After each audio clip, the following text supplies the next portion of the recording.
Hey, good morning, everybody. It's Robert Phoenix, and I'm broadcasting to you live from Fredericksburg, Texas. Just fixing all my hair there. I'm still battling with these internal little demons that have taken over my body. I think the hardest part about whatever this thing is that I can't sleep at night. Like I'll sleep for 2 hours, and then I'll wake up, and then I'll go back to sleep, and I'll wake up like an hour after that. Good morning, White Wolf 28. So it's been an interesting kind of reality check with my body since I haven't been sick for at least 2 years. Wow, on the money this morning. Good morning. I know so many people who are not feeling well. Good morning, Ani. Yeah, it's like all right, enough already. Whatever joy you've gotten out of like attacking my system, like move on, okay? And like I said, I'm pretty healthy. I work out all the time. What's up, Maury? Hello, Nicotino. And it's just been interesting. I just haven't felt like doing a heck of a lot, but I am dedicated to doing this every day. Good morning, Anna. How are you? So here I am, and we'll give it a go. First of all, I want to thank Louise and Tracy for answering the donation call. That was great. I don't often do it, but thank you very much for sending your donation. I appreciate it. Lots of sneezing everywhere. This is what Beth says. So I have a pet peeve.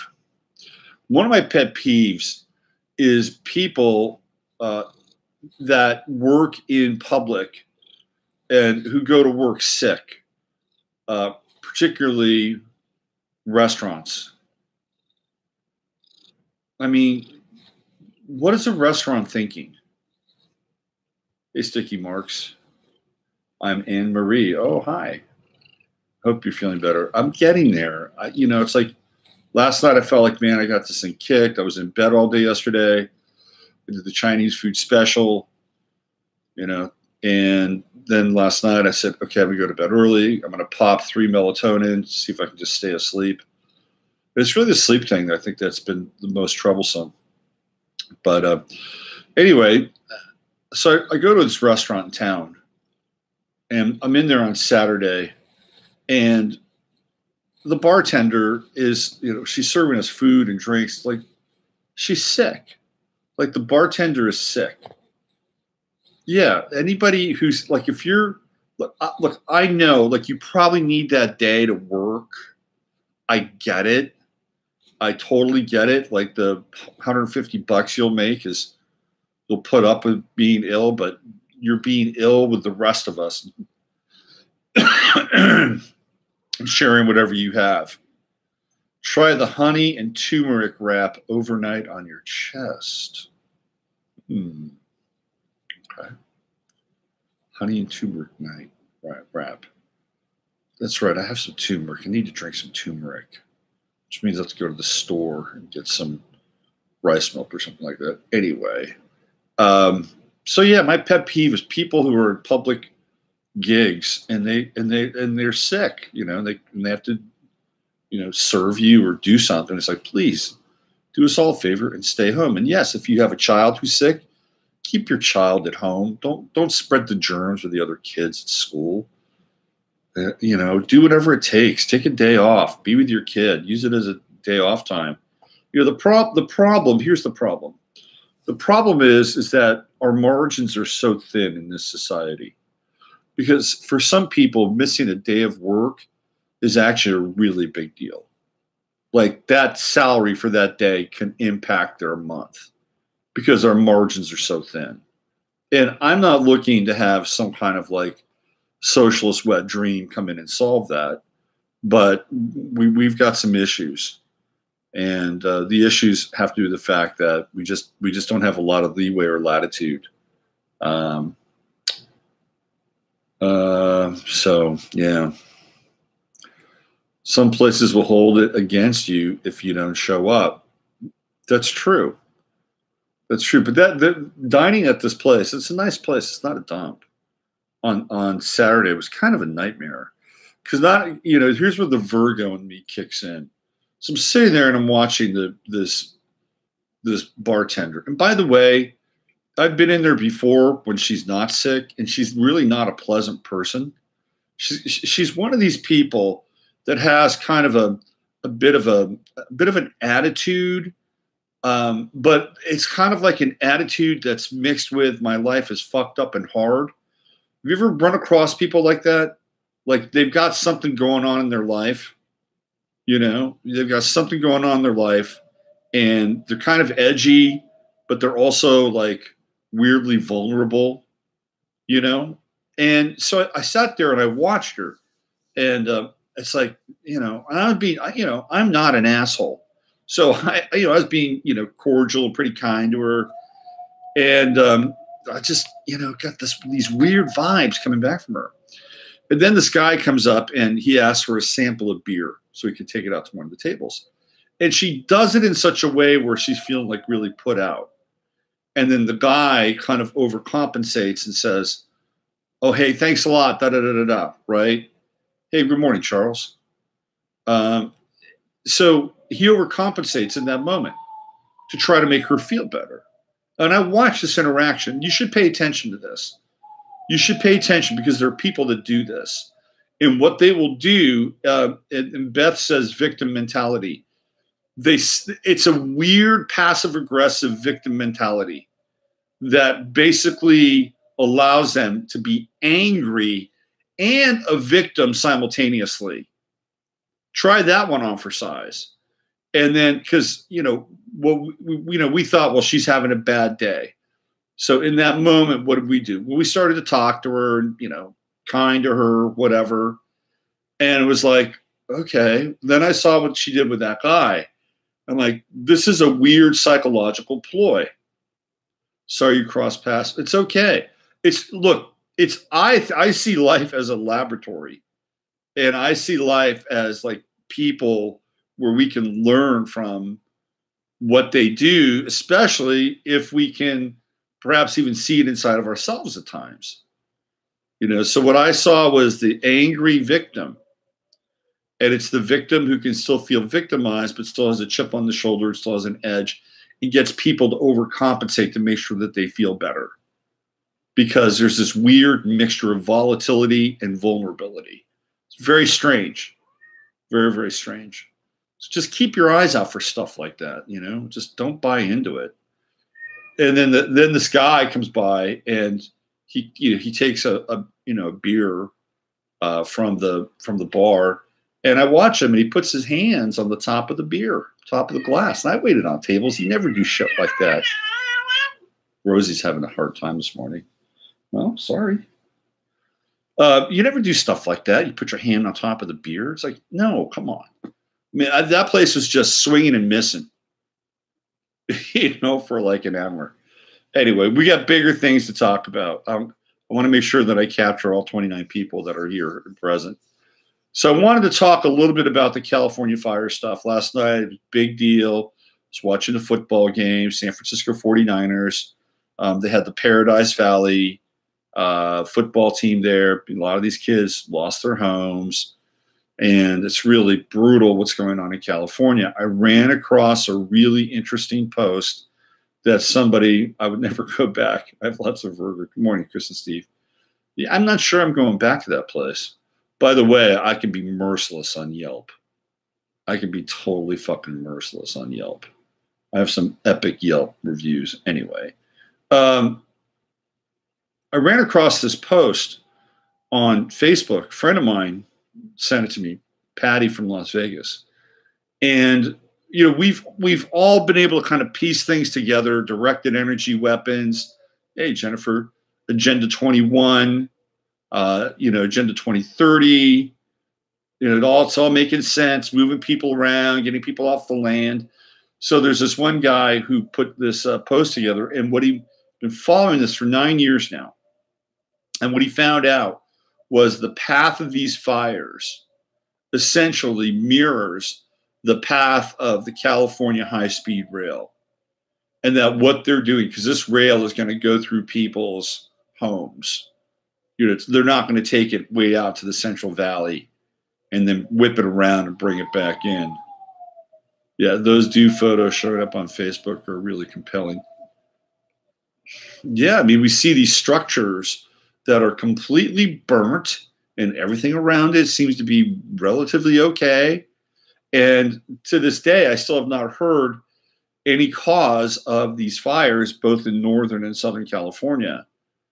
So when you look at this map of the high-speed rail, it follows the path of the California fires. And this is what they're doing. They're essentially burning out people's homes. And what's going to happen is that they're basically going to claim eminent domain over this land. And people are not going to be able to move back in.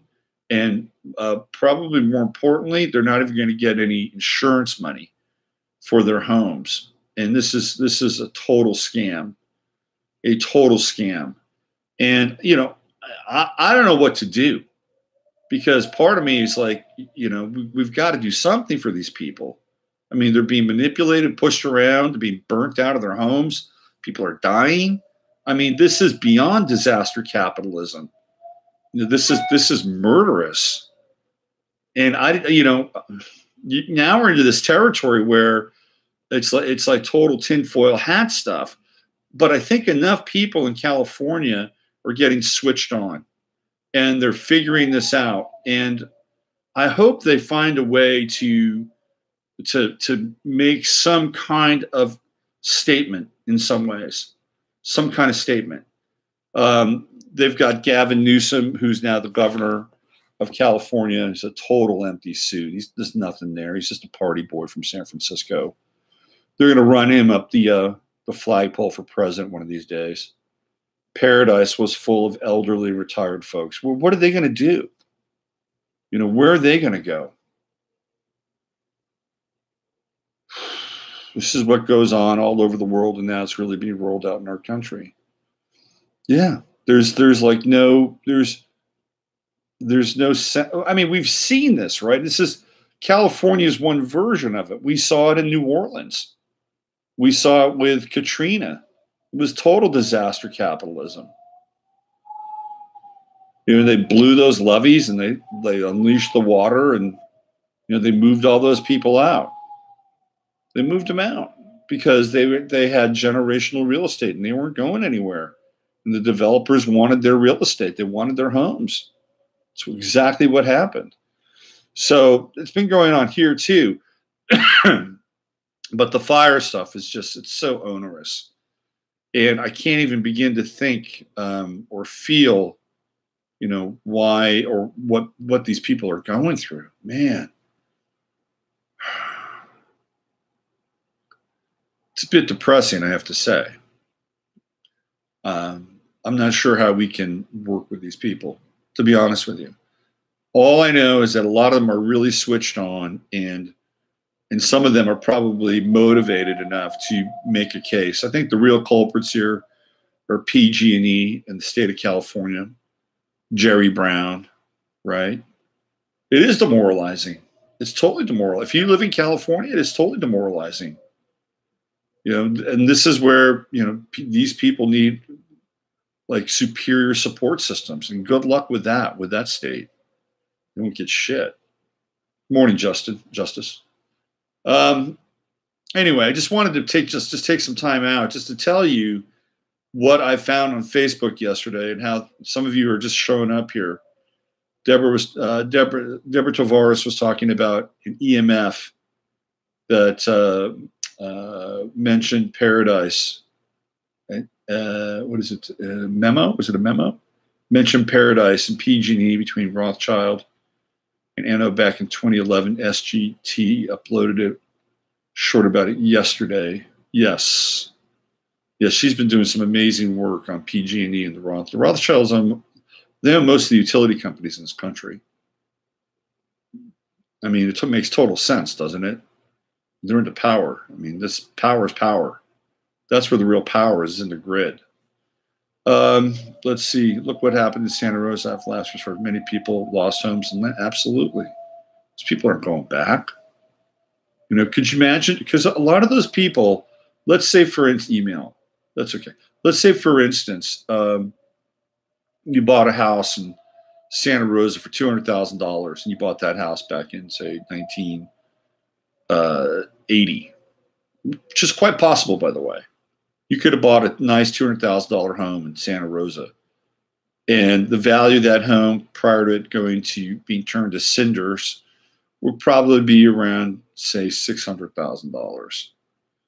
That's my sense. But you would not get $600,000 back in your insurance policy. And to go in and rebuild and buy a new home, that would be the going rate in Santa Rosa, which is very expensive now. You just couldn't do it, couldn't pull it off. The technological advantage of the enemy is insurmountable. It's pretty big, I have to say. It is pretty big. That's why we have to bone up on our metaphysical technologies. That's my 2 cents. Okay, I wanted to talk a little bit about what's happening, segue into what's going on with the elections. Now, when I got into the charts around the elections, again, I mentioned this yesterday. I talked about the Mercury-Neptune square, which I felt would lead to some real voting irregularities. And lo and behold, clearly that's been happening. We're watching it before our very eyes. And it is troubling, to say the least. This Cinema got elected due to a recount in Arizona. Okay, so McSally loses and Cinema wins. And it happens because of this recount. And what's going on in Florida is absolutely nuts. Totally nuts. If I was Trump, I'd call a freaking state of emergency down there, because there are 2 elections that are really in question. One is the election between Gillum and DeSantis, and the other is between Bill Nelson and Rick Scott. Now, the Nelson-Scott election has to do with the Senate, so that is going to be a federal operation. Now, the gubernatorial race is state. So Trump or whoever, may have some kind of latitude on the federal side. Now, Rick Scott has sued to stop the recount, and he got an injunction, and then he got rebuffed, and then that was shut down. So he cannot stop the recount. Now, I'm going to read you something that's crossed my path yesterday, and I was going to read it on yesterday's show. This is from the Miami Herald, and this is from June 26th, and it was updated 2 days ago. It says, a month later, mystery shrouds case of federal prosecutor found dead on Hollywood Beach. A month after the body of federal prosecutor Barrington J. Wiseman Jr. washed up in the surf on a beach in Hollywood, there is still no answer from police about what happened to him, but plenty of unfounded internet speculation. Hollywood police, and here it comes, and the Broward Medical Examiner's Office remain tight-lipped, declining numerous public records requests on Wisenant's death. In the immediate aftermath of recovering his body on May 24th, the department revealed that the highly regarded 37-year-old lawyer in the Miami office of the U.S. attorney had sustained some type of trauma to his head. But investigators haven't added any information since, starting with the most basic questions.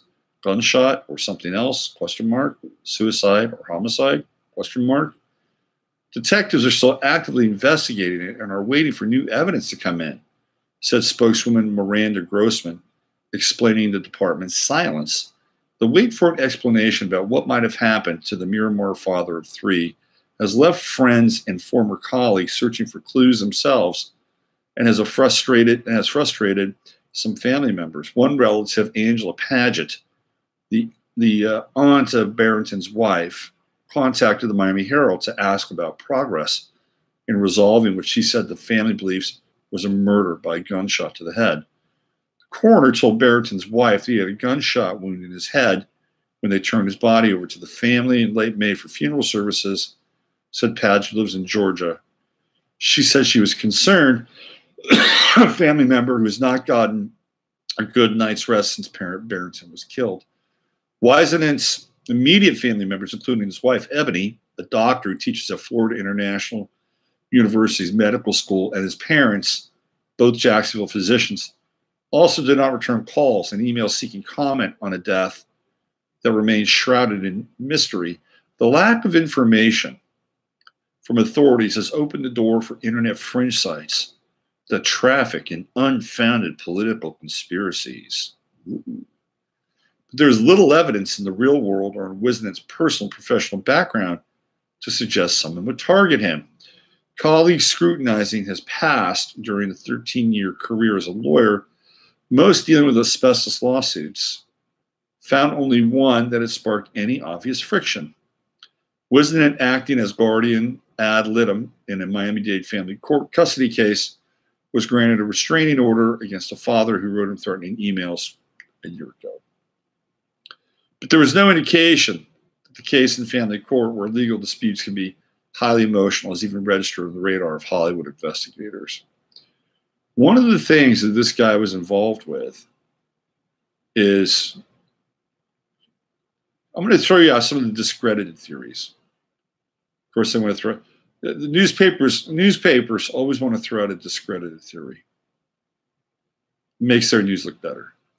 Some of the same sites also falsely connected the death of late DNC staffer Seth Rich, fatally shot last year in Washington, D.C., to the same suit. Fox News, after complaints and denial from Rich's family, investigators wound up retracting another internet-inspired conspiracy theory that Rich's death had been connected to DNC email hacks that were leaked to help President Trump's campaign.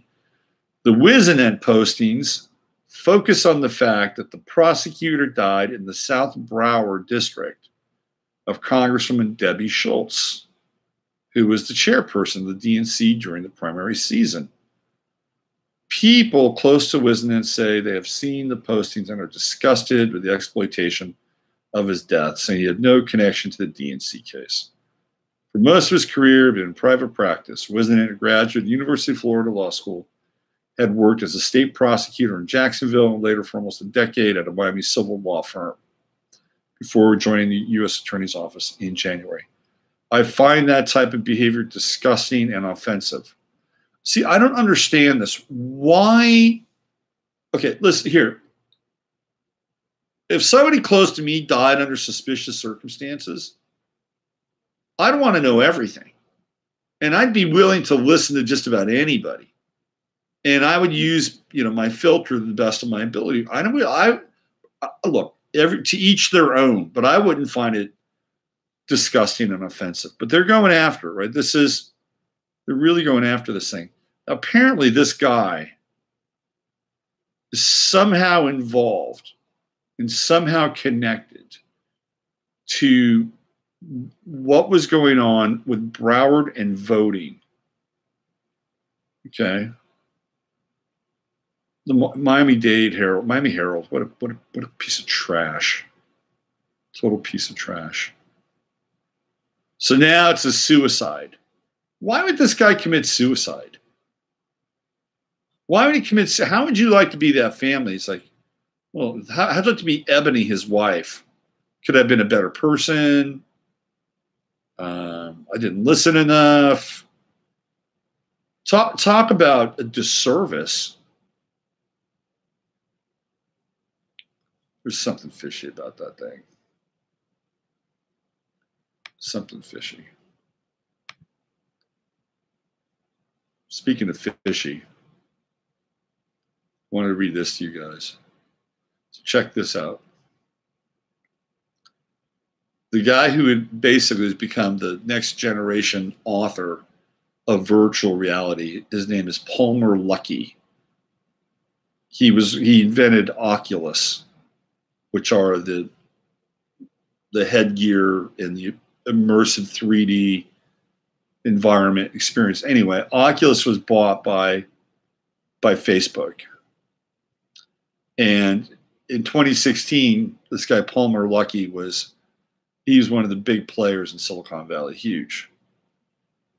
And in 2016, he donated $10,000 to an anti-Hillary Clinton group. His donation sparked a backlash from his colleagues, which then led to him being put on leave.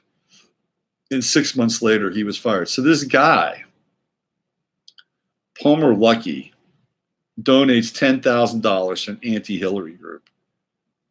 He's put on leave, and then he's fired. What's up with that shit? I mean, that gives you an idea as what's going on in Silicon Valley, and that gives you an idea as to what they have planned for the rest of us. This guy was kind of a big deal. Like, of course, they got his technology, so they're thinking, okay, we got what we needed. We can cut him loose. He's kind of a big deal. He's a wunderkind. Homeschooled, by the way. Let me read this. What is odd about Luckey's termination is that when testifying before Congress about data privacy earlier this year, Mark Zuckerberg denied, or rather lied, that the departure had anything to do with politics. In fact, neither Facebook nor Mr. Luckey ever said why he left the social media giant until now.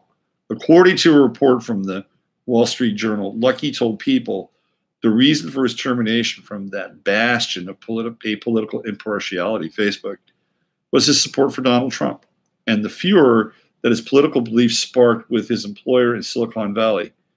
Some of those people say it's not just his opinion either. Internal Facebook emails suggest the matter was discussed at the highest levels of the company.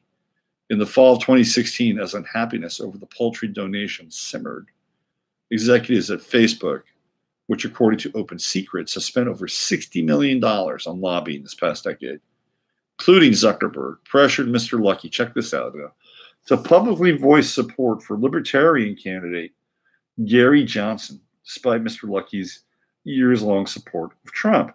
Gary Johnson was a joke. He was a total joke. He was put in there to be a joke.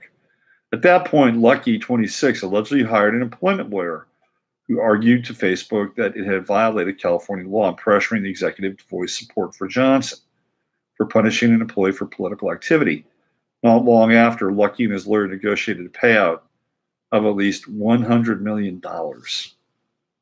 Okay, they're willing to pay $100 million to make this guy go away. What does that tell you about how they feel about either free speech or candidates that are going to be outside the box or contrary to whatever it is they're promoting, or wanting to integrate into their business and society in general? I mean, they took $100 million loss to get this guy to go away. I'll read a little bit more. Representing an acceleration of stock awards and bonuses he would have received through July 2019 plus cash, according to the people familiar with the matter. The stock awards and bonuses were a result of selling his virtual reality company, Oculus VR, to Facebook in 2014 for more than $2 billion, a deal that netted him a total of about $600 million. So he got $600 million, and then he got another $100 million on top of it, all for a measly little $10,000 donation. Just think about that. They're willing to take a $100,000 loss and cut loose this wunderkind inside of Silicon Valley because their ideology, their allegiance is more important than a $10,000 donation, keeping a wild card around and saving themselves $100 million. Just think about that for a second. If they're willing to go to those lengths to cut this guy loose, what else will they do in order to move their agenda forward? Mind-blowing. Absolutely mind-blowing. Let's check out what's going on in the chat room. The system, everyone repeat, is disposable. Good morning. Let's see. What's the Kathleen? Hi, Rhonda. FB as a company is a cult. Yeah. Have you ever seen that liner that Zuckerberg has on the inside of his jacket? Yeah, the guy made $700 million, but they gave him $100 million to go away. $100 million. Of course, he had a lawyer, but they had a case, right? They couldn't say, oh, he's just eccentric. He's brilliant. Let's keep him around. No, their adherence to their ideology and their agenda was worth more than $100 million to them, apparently. It's kind of mind-blowing, isn't it? I think it is. I wish somebody paid me $100 million to go away. Robert, your videos are incendiary. We're going to pay you $100 million to go away. Yeah, I don't think so. I'll tell you who they want to go away is Tucker Carlson. Have you guys been following the Tucker Carlson stuff? So apparently Tucker Carlson got into it with a guy at a country club in Virginia. And there are two sides to the story. And of course, the guy who is claiming that Tucker Carlson harassed him, profiled him, and harassed him is being represented by Michael Avenatti, right? There we go. Michael Avenatti, the creepy porn lawyer. That guy is creepy. He's creepy. Anyway, so the story is that Tucker, his son, his daughter, I don't know who else, they were out to dinner, and the daughter went to the bathroom, and this guy comes out, and he says, are you sitting there with Tucker Carlson? And she says, yes. And he says, well, you're a fucking, cunt whore or whatever. And he, dishes out some nasty shit to the girl. And then she goes back to the table. She's distressed. Carlson and his son go over there, and apparently they meet him at the bar. And apparently there's a big scene, and the guy gets hit with some red wine.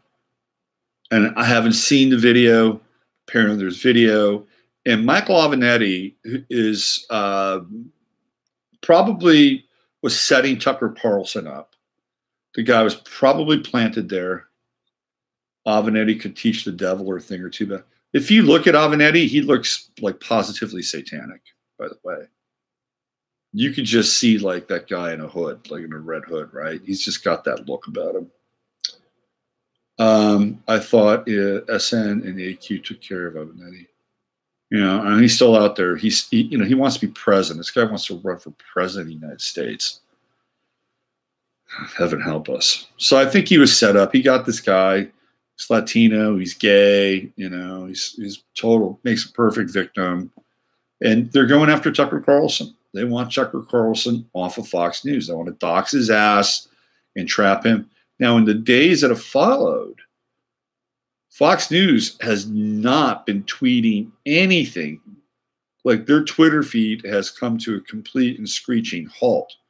So there's no tweets coming out of Fox, which apparently is very unusual. Very, very unusual. The great public land heist has begun. Yeah, I agree. I totally agree. The great public land heist has begun. They want to get people inside those green cities. Avenatti and Tucker had a heated interview on Fox recently. I actually watched that interview, and Avenatti was actually kind of how do I say this? He was willing to go toe to toe with Tucker, and I actually thought Avenatti might have gotten the better of him during that interview. And I like Tucker a lot, but I'm also not going to just sit there and be a Tucker fanboy. No, it's because I'm not a Tucker fanboy. I like him, but I think that Avenatti controlled the narrative the whole time, and that's how you win a debate, and that's how you basically run realities, by controlling the narrative. Avenatti would be a great in the John le Carre book, The Classic Crook. He's just got that evil vibe about him. He's an Aquarius, by the way. I looked it up. Michael Avenatti's an Aquarius. Yeah. Anyway. So let's see what else. Is there anything else going on out there in the world today? Probably a lot. But we also are a bit limited in time because I'm not feeling that great. So I'm gonna say goodbye to you this morning. And those are your headlines for the day. And I can tell you from my own personal experience, take good care of your body. You don't want to get sick. It's really important. And I do. I work out all the time, but every now and then, man, something just slips in and gets switched on. So take good care of yourself. Stay warm out there. It's getting freezing here in Texas. We have last night we were in the 20s. So again, make sure you're feeding your body, mind, and spirit good things. Israel always seems to attack when heads are turned. Before we sign off, that's really interesting. They had a major conflagration over with Gaza, right? So what was the story? That Gaza fired some mortar cannons and hit a bus or something? Is that what happened? And now Israel wants to just bomb them back to the Stone Age again? Is that it? I think that's about it. Evil Patrick Stewart. I think that's what happened. Yeah. So when all this other stuff is going on, they'll take full advantage of the misdirection. That is part of the game. Okay. Hey, I'm out of here. I'll see you guys tomorrow, and hopefully I'll be on the other side of this bug thing. And thanks for all your support. Use your head to discern what's real, your heart to say what's possible. It's Robert Phoenix. Stay on your feet. It's the best place to be. Take care. Bye for now.